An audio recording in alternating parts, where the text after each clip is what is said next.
এক রাজ্যে এক দরিদ্র কৃষক এবং তার দুই ছেলে ছিল। তাদের একটি ঘোড়া ছিল, যেটি সারাদিন খাটতো এবং সেটি দিয়ে তারা তাদের জীবিকা নির্বাহ করত।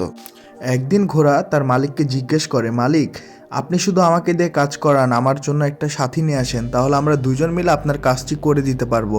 তবে মালিক তখন বলে, আমার কাছে এত টাকা নেই যে তোমার জন্য নতুন একটা সাথী কিনে নিয়ে আসবো। তখন ঘোড়া মালিককে বলে, তাহলে আমাকে ছেড়ে দিন, আমি নতুন একটি সাথী নিয়ে আসি।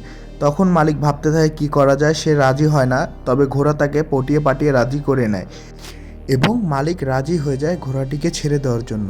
পরবর্তীতে মালিকটি তার ঘোড়াটিকে উঠানে নিয়ে এসে তাকে মুক্ত করে দেয় এবং ঘোড়া খুশি হয়ে মালিকের সামনে ঘুরতে থাকে এবং দৌড় দিয়ে পালিয়ে যায় জঙ্গলে।